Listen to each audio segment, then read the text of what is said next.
Welcome back everybody, thank you for watching another video. So a few days ago somebody asked me, hey, what's with all this new interest in cryptocurrencies?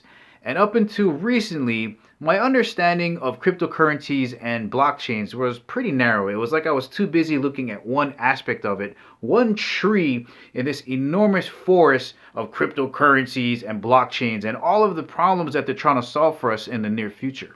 So today I just want to share with you a few stories that made me realize cryptocurrencies could have a lot of value in our future. Remember, none of this is financial advice. You got to figure out what's right for you. But if you're on the fence, maybe this can help.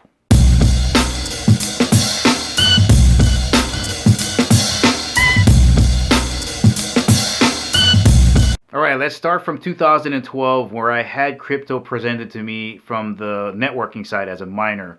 So my friend was like, hey, let's get these computers together. We can mine Bitcoin and we'll have the computers figure out this mathematical problem and they're going to pay us in this Bitcoin, and this Bitcoin is going to be worth a ton of money. They didn't tell me exactly what a Bitcoin was or what problem the blockchain was going to try to figure out or what even a blockchain was.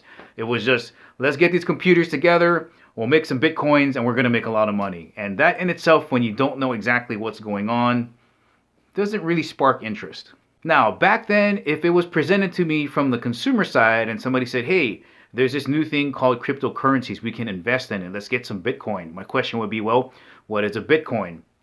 Somebody could have said something like, well, a Bitcoin is kind of a digital currency, it's cryptocurrency, and it's kind of an investment in the Bitcoin blockchain. So you're investing in this company, it's like a stock. But not only is it an investment in the company, but it's also its own currency. So yes, it has a monetary value in whatever country you're in, but it also maintains its own value if you want to trade it. Now, that benefit of cryptocurrencies holding their own value might seem small and insignificant. However, think about it this way. Because it holds its own value, when it becomes a global protocol, it won't matter what country you're in, its value is its value. So it becomes irrelevant how high or low the dollar is or whatever country you're in. It is totally independent of any country. So that's one half of the equation, is figuring out what that cryptocurrency is good for. And honestly, if I had understood just that half of it, I would have been very interested in investing in that. But now that we've talked about the cryptocurrency half, we got to talk about the technical half, which is the blockchain half. So we're not going to get too far into the weeds here, but just understand that a blockchain is the foundation for everything technological that we rely on today, but it's going to get better when they get into blockchains. And all these blockchains have different projects or problems that they're trying to solve. All right, so let me share with you some stories that made that light bulb turn on about cryptocurrencies and blockchains. So I've been a part, I think for me, of two major technical revolutions, and they're kind of mixed together. So back in 1997, 1998, at the University of Hawaii, the internet is just starting to kind of crank. We got our first emails ever right around that time period, 96, 97. And the University of Hawaii was starting to offer these courses about the digital revolution, about the internet, how it's going to be used. And the classes were extremely intellectual. I really enjoyed figuring out what this internet was going to be. And I remember Professor Vincent was standing up there in the front of the class. And the first couple of weeks, the theory was really wacky. He's kind of trying to describe it as this virtual world where all this information is going to be stored. You know, up until that point, you would have to go to a library to get information. But this new internet was going to be a place where all of this information was going to be at. The retail half was going to be a multi-million-dollar industry. Of course, now it's in the billions. But it was difficult to kind of wrap my head around, like, who's going to put the information there? Who's going to have access to it? How do we access it? How much is it going to cost? Is the information going to be correct? If you're going to buy something from the internet, don't have to pay shipping. If I don't like it, don't have to ship it back. Why wouldn't I just purchase it from a store? And of course, that all got figured out. And for the first time, going to the computer lab was more than just going there to use the word processor. You could go to check out the internet. I remember the first page I brought up, very basic HTML. I was blown away. I typed in the subject. There was a link there. You click on the link, and this is, again, very static pages, nothing moving around. It was basically just links leading to other links. And I was like, this is amazing. And then I could see it. I could see the potential of where the internet was going. And of course, right after 98, 99, we had Napster, we had LimeWire, we had new versions of HTML all the way up to, I don't know, HTML 5.7. I don't even remember. He had XHTML, Java, Flash.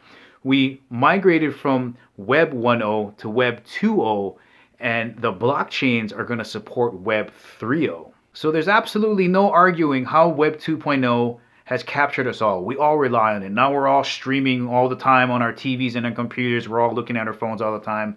It's impossible to argue that point. And just imagine where Web 3.0 is going to take us. And also, you got to remember, it's all on our smartphones. We got these little tiny devices in our pocket that basically let us take everything on these devices. Now, here's the second story. So I got into the cell phone industry probably when the market was 98% basic phones, right? People were still rocking the candy bar phones, rocking the flip phones.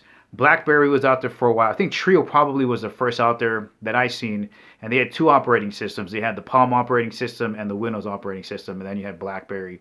And that was it for a very long time on the 1X network. Guys, I can't even explain to you how difficult it was to have people increase their bill by $30 to put a smartphone on their plan and put texting on their plan. Like, oh, you want to get a text plan for 150 text messages or 250 or 1500. If you look at how much text messages you send now, I bet you it's 1 billion. It was such a struggle to put data plans on smartphones back there. But as the network started going from 1X to 3G, basic phones started to have QWERTY keyboards and very minimal browsers. I mean, they were freaking terrible. And then you had Windows coming out with smartphones. But still, with that 3G network and the ability of Windows and BlackBerry and Palm, it just wasn't there yet. With the exception of the iPhone on AT&T's network. That iPhone, when you held it in your hand and you saw the different types of apps that it could do, it was absolutely amazing. Now, if you were not in the cell phone industry, you would not have known that Android was coming. We all seen it. We already knew it. And it was going to rival the iPhone. The problem was 3G was not there yet. And the operating systems on the Android weren't that great yet. But when 4G LTE came out, it changed everything. Like the difference, the leap it took from, like the difference from 1X to 3G was like this much. But the difference between 3G and LTE, the leap was ridiculous. It supported all of our usages for so long. It's still supporting us right now if you think about 5G coming, but we're still using 4G LTE. It was so far advanced, in fact, that it had to wait for cell phones to catch up to it. I don't think Samsung caught up to probably, I would say, I've had all of the S series, Galaxy series. Probably the S5 was the first phone that really had it down. And every Galaxy after the S5 just got better and better and better. But the point I'm trying to make is if you look at the differences between even just the devices themselves to where they are now with applications and the network going from 1X all the way to what it is right now, those advances are the same advances that blockchains and cryptocurrencies are trying to offer us. So I guess the next question is, who's buying cryptocurrencies and are blockchains being used?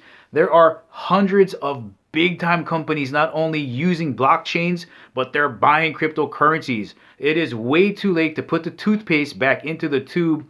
The momentum's already going, and there is no technology in the near future on the horizon that's going to be able to offer what cryptocurrencies and blockchains are going to do for us.